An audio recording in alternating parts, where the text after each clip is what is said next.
2021년 3분기 12과 성경 교과입니다. 폭풍우 속에서 신뢰함. 사도행전 27장 25절. 그러므로 여러분이여 안심하라. 나는 내게 말씀하신 그대로 되리라고 하나님을 믿노라. 바울의 바다 여행을 통하여 하나님의 특별한 목적이 성취되었고, 또 그는 그렇게 함으로 배에 탔던 사람들이 바울을 통해 하나님의 능력을 보도록 계획하셨다라는 증언입니다. 1월 소재입니다. 1번 쇠사슬에 매어 승선함. 갑은 바울의 다음 실현 장면은 어땠는가? 누가 외에 위로를 받은 사람은 누구인가? 사도행전 27장 1절. 우리의 배 타고 이달리아로 갈 일이 작정되매 바울과 다른 제수 몇 사람을 아고 사도대의 백부장 율리오라는 사람에게 맡기니 아시아 해변 각교로 가려 하는 아드라 뭇데노베에 우리가 올라 행선할세. 마게도냐의 데살로니가 사람 아리스다고도 함께 하니라고 기록했습니다. 또 골레 4장 10절에 나와 함께 갇힌 아리스다고와 바나바의 생질 마가와 이 마가에 대하여 너희가 명을 받았음에 그가 이르거든 영접하라 라는 말씀이 있습니다. 그렇습니다. 서기 1세기에 바다로 여행하는 데는 특별한 고난과 위험이 따랐습니다. 선원들은 주로 해와 별의 이치를 보고 그들의 진로를 정했기 때문에 해와 별들이 나타나지 아니하고 폭풍우에 징후했을 때 선주들은 대양으로 모험하기를 두려워했습니다. 이런 상황에서 사도 바울은 이탈리아로 가는 길고도 지루한 항해 동안 사슬에 매인 제수로서 그에게 주어진 괴로운 경험을 견뎌야만 하였습니다. 로마 병사들은 포로들의 안전을 위해 자신의 목숨을 걸고 책임을 지게 되었고, 이로 인해 포로들의 오른쪽 손목에 병사들의 왼쪽 손목을 묶는 풍습이 이어졌고 그들은 차례로 서로를 안심시켰습니다. 그러므로 사도는 아무런 움직임도 자유롭지 못할 뿐 아니라 가장 비양심적이고 절대적으로 혐오스러운 성격의 사람들과 친밀하고 지속적인 관계를 맺게 됐습니다. 그러나 한 가지 사실이 바울의 고난을 크게 경감시켰는데 그것은 누가와 아리스다고를 동반하도록 허락을 받은 것이었습니다. 후에 바울은 골로새인들에게 보내는 그의 편지에서 아리스다고를 그와 함께 갇힌 자라고 언급했습니다. 이것은 아리스다고가 고통 중에 있는 바울을 섬길 수 있도록 자원하여 그의 속박에 동참한 것이었습니다. 신앙의 친구가 가장 힘들고 어려울 때 함께한다는 것은 그것보다 놀라운 그리스도를 증거하는 것은 없을 것입니다. 내가 가장 힘들고 그 누군가가 함께하는 것은 하나님의 천사가 함께하는 것입니다. 갈라디아 5장 13절. 형제들아 너희가 자유를 위하여 부르심을 입었으니 그러나 그 자유로 육체의 기회를 삼지 말고 오직 사랑으로 서로 종노릇하라. 어일 소재입니다. 위험한 항해. 갑은 바울이 로마로 항해하는 동안 그를 구금한 율리오로부터 곧 얻은 확신을 어떻게 알 수 있는가? 사도행전 27장 3절. 이튿날 시도네에 되니 율리오가 바울을 친절히 하여 친구들에게 가서 대접받음을 허락하더니, 그렇습니다. 항해는 순조롭게 시작됐습니다. 다음날 그들은 시돈 항해에 닻을 내렸습니다. 이곳에서 백부장 율리오가 바울을 친절히 대해줬습니다. 그는 이곳에 그리스도인들이 있다는 말을 듣고 친구들에게 가서 대접받음을 허락하였습니다. 건강이 나쁜 사도는 이에 대하여 크게 감사히 여겼습니다. 나와버린다. 항해는 어떻게 진행됐으며 바울은 무엇을 경고했는가? 사도행전 27장 4절. 또 거기서 우리가 떠나가다가 바람의 거스름을 피하여 급으로 해안을 의지하고 행선하여 길리기아와 밤빌리아 바다를 건너 루기아의 무라성에 이르러 거기서 백부장이 이달리아로 가려 하는 알렉산드리아 배를 만나 우리를 오르게 하니, 배가 더디가 여러 날 만에 간신히 니도 맞은편에 이르러 풍세가 더 허락지 아니하므로 살몬의 앞을 지나 그레데 해안을 의지하고 행선하여 간신히 그 연안을 지나 미양이라는 곳에 이르니 라세아 성에서 가깝더라. 여러 날이 걸려 금식하는 절기가 이미 지났으므로 행선하기가 위태한지라 바울이 저희를 권하여 말하되 여러분이여 내가 보니 이번 행선이 화물과 배만 아니라 우리 생명에도 타격과 많은 손해가 있으리라 하되, 그렇습니다. 시돈을 떠나자 배는 역풍을 만나 직접 가는 노선에서 쫓기어 서서히 행진했습니다. 루기아도의 무라성에서 백부장은 이탈리아로 해안으로 가는 큰 알렉산드리아 배를 발견하고 즉시 제수들을 이 배로 옮겼습니다. 그러나 여전히 역풍이어서 그 배의 진행이 어려웠습니다. 누가는 다음과 같이 기록했습니다. 배가 더디가 여러 날 만에 간신히 니도 맞은편에 이르러 풍세가 더 허락지 아니하므로 살몬의 앞을 지나 그레데 해안을 의지하고 행선하여 간신히 그 연안을 지나 미항이라는 곳에 이르렀다고 기록했습니다. 미항에서 그들은 순풍을 기다리기 위하여 얼마 동안 체류할 수밖에 없었습니다. 겨울이 속히 다가오고 있었으므로 행선하기가 이태하였고 배를 책임맡은 사람들은 그 계절 전에 그들의 목적지에 도착하려는 희망을 버릴 수밖에 없었습니다. 이는 그 해에는 바다로 여행하는 것을 그치 않은 까닭이었습니다. 다만 결정해야 할 문제가 있다면 미항에서 체류할 것인가 혹은 겨울을 보내기에 더 좋은 곳으로 갈 것인가 하는 것이었습니다. 이 문제는 진지하게 토의됐고 마침내 백부장은 모든 사람들과 군사들에게서 존경을 받은 바울에게 문의했습니다. 사도는 주저하지 않고 저희가 있는 이곳에 체류할 것을 권고했습니다. 사도는 이번 행선이 하물과 배만 아니라 우리 생명에도 타격이 있고 많은 손해가 있으리라고 말했습니다. 그러나 선장과 선주와 여객과 선원의 대다수가 이 권고를 받아들이고자 아니했습니다. 오늘날 성도의 신앙 예정에서도 결코 순탄한 삶만 있는 것이 아닙니다. 분명 시련의 파도가 일어날 때 우리는 그 순간 어떤 상황 판단과 결정해야 할 필요성이 있을 것입니다. 그 무엇보다도 마땅히 율법과 증거의 말씀으로 역사하시는 성령의 공감을 듣는 분별력과 통찰력이 필요합니다. 다음입니다. 최종적으로 결정된 것은 무엇이었으며 어떤 결과가 나타났는가? 사도행전 27장 11절. 백부장이 선장과 선주의 말을 바울의 말보다 더 믿더라. 그 항구가 과동하기에 불편하므로 거기서 떠나 아무쪼록 베넥스에 가서 과동하자 하는 자가 더 많으니 베넥스는 그레네 항구라. 한편은 동북을 한편은 동남을 향하더라. 남풍이 순하게 불며 저희가 덕이한 줄 알고 닻을 감아 그레데 해변은 가까이 하고 행선하더니 얼마 못돼 섬 가운데서 유리굴로라는 강풍이 대적하니 배가 밀려 바람을 맞추어 갈 수가 없어 가는 대로 두고 쫓겨가다가 가우다란 작은 섬 아래로 지나 간신히 걸을 잡아 끌어올리고 줄을 가지고 선체를 둘러 감고 스르디스에 걸릴까 두려워 연장을 내리고 그냥 쫓겨가더니 그렇습니다. 이러한 이중한 상황에서 백부장은 다수의 판단에 따르고자 결정했습니다. 폭풍에 밀려 배는 가우다라는 작은 섬에 접근하였고 섬에 피하여 있는 동안 선원들은 최악의 경우에 대비했습니다.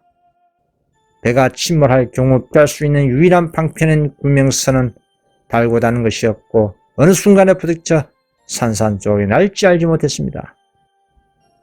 그들이 먼저 해야 할 일은 이 구명선을 선체 끌어올리는 것이었습니다. 그 후에 할 수 있는 모든 예방 조치로서 배를 든든히 하고 폭풍을 이길 수 있도록 준비했습니다. 그들은 작은 섬이 베푼 적은 보호를 오래 이용할 수 없었으며 얼마 후 그들은 다시 광풍에 휩쓸렸습니다. 그렇습니다. 우리 주위에서는 신실한 신앙인이 한 사람이라도 있다면 얼마나 좋을지 생각해 봅니다. 이 같은 상황에서 누구의 말을 참고해야 할지를 놓고 고민할 필요가 있습니다. 다수의 불신앙인들의 말을 들어야 할지 아니면 소수의 하나님의 경외하는 자의 말을 들어야 할지 냉정하게 생각해 봐야 합니다. 하나님의 진리의 말씀으로 감동받은 하나님의 사람의 말을 듣는 것은 곧 하나님의 말씀에 순종하는 결과로 거기에 따른 평안과 안전이 있을 것입니다. 하일 소재입니다. 절망하는 사람들에게 희망, 갑은 바다에서 일어난 사투를 설명하라. 사도행전 27장 18절. 우리가 풍랑으로 심히 애쓰다가 이튿날 사공들이 짐을 바다에 풀어버리고 사흘째 되는 날에 배의 기구를 저희 손으로 내어버리니라. 여러 날 동안 해와 별이 보이지 아니하고 큰 풍랑이 그대로 있으며 구원의 여망이 다 없어졌더라. 온 밤 동안 폭풍은 맹렬하였고 경계한 보람도 없이 배에는 물이 새어들었습니다. 이튿날 사공들이 짐을 바다에 풀어버렸습니다. 밤은 다시 왔으나 바람은 타지 아니했습니다. 폭풍로 돛대가 부러지고 돛이 찢어진 배는 격노한 바람에 이리저리 밀려다녔습니다. 배가 폭풍의 충돌로 비틀거리고 흔들릴 때마다 신음하는 듯한 선체는 부서질 것처럼 보였습니다. 침수는 신속히 증가되었고 여객들과 선원들은 계속 물을 퍼내는 일을 했습니다. 그로 배 탄 사람들은 누구 하나 한순간이라도 쉴 수가 없었습니다. 누가는 다음과 같이 기록했습니다. 사흘째 되는 날에 배의 기구를 저희 손으로 내어버리니라. 여러 날 동안 해와 별이 보이지 아니하고 큰 풍랑이 그대로 있음에 구원의 위험망이 다 없어졌다고 기록했습니다. 그 300명의 영혼들에게는 무서움이 자리 잡고 있었는데 그들은 14일 동안 무자비하고 절망적인 모습으로 태양이 없는 별 없는 하늘 아래 떠내려갔습니다. 그들은 요리할 수단이 없었습니다. 불을 붙일 수도 없었고 도구는 배 밖으로 씻겨 나갔으며 대부분의 식량은 물에 적셔서 다 상하고 말았습니다. 사실 그들의 좋은 배가 폭풍우와 씨름하고 있고 파도가 죽음과 이야기를 나누는 동안 아무도 음식을 원하지 않았습니다. 한순간에 그릇된 판단과 결정이 결국 모두에게 위기를 초래하게 된 것입니다. 이처럼 오늘날 우리는 하나님의 진리의 말씀으로 공고를 해주는 신실한 근면제가 절대 필요합니다. 야고보서 1장 5절 너희 중에 누구든지 지혜가 부족하거든 모든 사람에게 후히 주시고 꾸짖지 아니하시는 하나님께 구하라. 그리하면 주시니라. 나와버립니다. 바울은 이 순간에 무엇을 했는가? 그리고 어떻게 곧 승선한 모든 사람들에게 희망을 가져올 수 있었는가? 시편 55편 22절 내 짐을 여호와께 맡겨버리라. 너를 붙드시고 의인의 요동함을 영영히 허락지 아니하시로다. 시편 56편 3절 내가 두려워하는 날에는 주를 의지하리다. 사도행전 27장 21절 여러 사람이 오래 먹지 못했으며 바울이 가운데 서서 말하되 여러분이 내 말을 듣고 그레데에서 떠나지 아니하여 이 타격과 손상을 면하였더라면 좋을 뻔하니라. 내가 너희를 건하노니 이제 안심하라. 너희 중 생명에는 아무 손상이 없겠고 오직 배뿐이라. 나의 속한 바 곧 나의 섬긴 하나님의 사자가 어젯밤에 내 곁에 서서 말하되 바울아 두려워 말라. 내가 갈수 앞에 서야 하겠고 또 하나님께서 너와 함께 행사하는 자를 다 내게 주셨다 하시니 그러므로 여러분이 안심하라. 나는 내게 말씀하신 그대로 되리라고 하나님을 믿노라. 그러나 우리가 한 섬에 걸리라 하더라. 그렇습니다. 14일 동안 그들은 해도 달도 없는 하늘 아래 표류했습니다. 사도는 그 자신이 비록 육체적으로 고통을 당하고 있으면서도 가장 어두운 시간에 희망의 말을 하였고 모든 위급한 경우에 도움의 손이 됐습니다.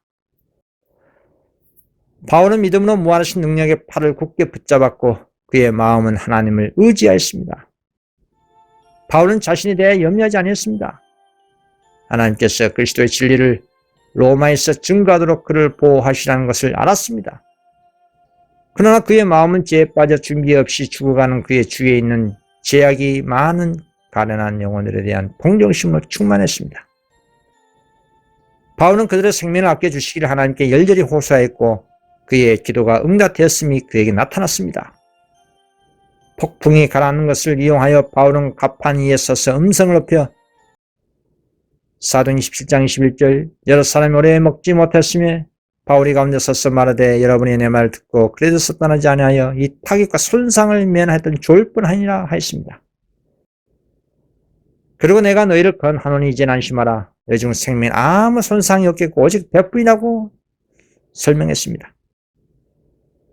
나의 속한 바 곧 나의 섬긴 하나님이 사자가 어젯밤 내 곁에 서서 말하되 바울아 두려워 말라. 내가 갈수 앞에 서야 하겠고 또 하나님께서 너와 함께 행선한 자를 다 내게 주셨다 했으니 그렇습니다. 이 말을 듣자 사람들의 마음에 희망이 솟생했습니다. 이처럼 자비하신 하나님께서는 당신의 종을 통해서 그 많은 사람들을 구원하셨습니다. 한 명의 성도라 할지라도 진리 원칙에 바르게 행동하면 하나님의 능력의 팔을 움직일 수가 있습니다. 그러나 아무리 많은 사람 숫자가 있다 할지라도 바르게 살지 아니하면 연약하여져서 아무런 영향력을 끼칠 수가 없는 것입니다. 많은 사람들이 온유하고 겸손한 마음을 품고 있지 않으며 그들이 죄인들의 영혼을 염려하기보다는 자기 자신들의 사소한 시련과 괴로움을 더 생각하고 있습니다. 만일 우리가 하나님의 영광을 바라본다면 우리 주위에서 멸망해가는 영혼들에 대한 책임을 느끼게 될 것입니다. 그리고 죄인들의 이태로운 상태를 깨닫고 하나님께 대한 믿음을 굳게 붙잡고 있다면 자비의 토청이 끝나기 전에 담대하게 사랑으로 진리와 심판의 기별을 전하고 영혼들이 경고를 받고 진리 받아들이도록 일하게 될 것입니다. 수요 소재입니다. 4번 긴급한 위험. 이기적인 선원들은 자신의 생명만 살기에 어떤 기만적인 계략을 시작했습니까? 사도행전 17장 17절. 열 나흘째 되는 날 밤에 우리가 아드리아 바다에 이리저리 쫓겨 가더니 밤중쯤 되어 사공들이 어느 육지에 가까워지는 줄 짐작하고 물을 재어버리 20길이 되고 조금 가다가 다시 재니 15길이라. 암초에 결가하여 고물로 닷넷을 주고 날이 세기를 고대하더니 사공들이 도망하고자 하여 이물에서 닻을 줄은 채 하고 그를 바다에 내려놓고를. 그렇습니다. 승객과 승무원들은 이제 새로운 위험에 위협을 받고 있었습니다. 그들의 배가 바위로 둘러싸인 해안으로 몰게 됐습니다. 그들은 즉시 4개의 닻을 내려놓고 이것이 유일한 일이었습니다. 그날 밤 남은 시간 동안 그들은 어떤 순간도 그들의 마지막이 될 수 있다는 것을 알고 기다렸습니다. 배 안으로 물은 계속 증가하고 있었고 비록 닻이 고정되었다 하더라도 배는 언제든지 침몰할 수 있었습니다. 마침내 비와 폭풍 가운데 그들의 초췌하고 무시무시한 얼굴에 회색빛이 내려앉았습니다. 폭풍우가 몰아치는 해안의 윤곽은 희미하게 보일 뿐 익숙한 지형지물 하나 보이지 않았습니다. 결국 이기적인 이교도 선원들은 배와 선원들을 버리고 그들이 그토록 어렵게 배에 올라탄 보트에 몸을 신기로 결심했습니다. 전망이 매우 암담함으로 이교도의 선원들은 모두 용기를 잃고 도망하고자 하여 이물에서 닻이 내릴 준비를 한 채 하면서 벌써 구명선을 내려놓았습니다. 바울이 그들의 비열한 계책을 알고 백부장과 군사들에게 이 사람들이 배에 있지 아니하면 너희가 구원을 얻지 못하리라고 말했습니다. 군사들은 즉시 거룻줄을 끊어 바다로 떼버렸습니다. 그렇습니다. 가장 위급한 상황에서 이교도 선원들은 자신들만 살고자 하는 이기주의와 하나님의 종의 침착함을 유지하면서 이타주의 사랑에 서로 대조됨으로 하나님께 영광을 돌렸습니다. 나와버린다. 바울은 성공하지 못했을 그들의 음모를 어떻게 무력하겠는가? 사도행전 27장 31절. 바울이 백부장과 군사들에게 이르되 이 사람들의 배에 있지 아니하면 너희가 구원을 얻지 못하리라. 그렇습니다. 이기적인 이교도 선원들이 성공했다면 그들은 바위에 산산조각 났을 것이고 배에 있는 모든 사람들은 침몰하는 배를 탈 수 없기 때문에 죽었을 것입니다. 그 순간 바울은 기본 계획을 인식하고 위험을 피했습니다. 바울은 평소에 지체 없는 정력과 용기로 백부장과 군사들에게 이 사람들이 배에 있지 아니하면 구원을 얻지 못하리라고 말해줬습니다. 사도의 하나님께 대한 믿음은 흔들리지 않았습니다. 그는 자신의 보전에 대해 의심의 여지가 없었지만 승문에 대한 안전 약속은 임무 수행을 조건으로 한 것이었습니다. 다음입니다. 사도가 어떻게 심지어 지금도 어떻게 함을 받았는지 설명하라. 사도행전 17장 32절. 이에 군사들이 거룻줄을 끊어 떼어버리니라. 날이 새어가며 바울이 여러 사람을 음식 먹으라 권하여 가로되 너희가 기다리고 기다리며 먹지 못하고 줄인 지가 오늘까지 10나흘째인즉 음식 먹으라. 건하노니 이것이 너희 구원을 위하는 것이요 너희 중 머리털럭 하나도 잃은 자가 없니라 하고 떡을 가져다가 모든 사람 앞에서 하나님께 축사하고 떼어 먹기를 시작하며 저희도 다 안심하고 받아 먹으니 배에 있는 우리의 수는 전부 276인 이르라. 배부르게 먹고 밀을 바다에 버려 배를 가볍게 하였더니 진실한 하나님의 종이 아니었다면 그들은 모두 바다에 죽었을 것입니다. 그러나 단 한 명의 신실한 하나님의 종으로 인해서 하나님께서 그들을 모두 구원하셨습니다. 5절 소재입니다. 정확히 예견한 대로 갑은 마지막 난파선을 설명하라. 사도행전 27장 39절. 날이 새매 어느 땅인지 알지 못하나 경사진 해안으로 된 항만이 눈에 띄거늘 배를 거기에 들여다 댈 수 있는가 의논한 후 닻을 끊어 바다에 버린 동시에 깃줄을 늦추고 돛을 달고 바람을 맞추어 해안을 향하여 들어가다가 두 물이 합하여 흐르는 곳을 당하여 배를 걸매 이문은 부딪혀 움직일 수 없이 붓고 고문은 큰 물결에 끼어져 가니. 나아버립니다. 하나님께서는 어떻게 기적적으로 배에 탔던 모든 사람들을 살리셨는가? 사도행전 17장 42절. 군사들은 제수가 헤엄쳐서 도망할까 하여 저희를 죽이는 것이 좋다 했으나 백부장이 바울을 구원하려 하여 저희의 뜻을 막고 헤엄칠 줄 아는 사람들을 명하여 물에 뛰어내려 먼저 육지에 나가게 하고 그 남은 사람들은 널조각 혹은 배 물건에 의지하여 나가게 하니 마침내 사람들이 다 상륙하여 구원을 얻으리라. 바울과 다른 제수들은 이제 파선보다 더 무서운 운명의 위협을 받았습니다. 군사들은 육지에 도달하려고 노력하는 동안 저희가 책임진 제수를 지키는 일은 불가능하리라는 것을 알았습니다. 각인들은 자신들을 구원하기 위하여 할 수 있는 모든 일을 다 했습니다. 그러나 만일 제수 중에 하나라도 놓치게 되면 그 제수를 책임진 사람들은 그 벌로 생명을 잃을 것이었습니다. 그러므로 군사들은 제수를 모두 죽이고자 했습니다. 그러나 살아남은 모든 사람들이 바울에게 깊은 은혜를 입고 있었습니다. 백부장 율리오는 바울이 배에 탄 모든 생명을 구원하는 도구가 되었던 사실을 알았습니다. 그리고 주께서 바울과 함께 계심을 확신하였으므로 바울을 해치기를 두려워했습니다. 그러므로 그는 헤엄칠 줄 아는 사람들을 명하여 물에 뛰어내려 먼저 육지에 나가게 하고 그 남은 사람들은 널조각 혹은 배 물건에 의지하여 나가게 해서 마침내 사람들이 다 상륙하여 구원을 얻었던 것입니다. 이런 점검을 해보았을 때 단 한 사람도 생명에 이상이 없었습니다. 뱃사공들과 구인들과 승객들 그리고 제수들 모두 앞에서 거의 300명 가까운 사람들이 폭풍이 부는 11월의 어느 아침에 메니네 섬의 바닷가에 서 있었습니다. 거기에서 바울과 그의 형제들과 그들의 집회에 참석한 몇 사람이 큰 기쁨의 위험을 다 지나도록 그들의 생명을 보존해 주시고 안전하게 상륙하게 해주신 하나님께 감사 예배를 드렸습니다. 이번 성경 교과 공부 마치겠습니다. 감사합니다.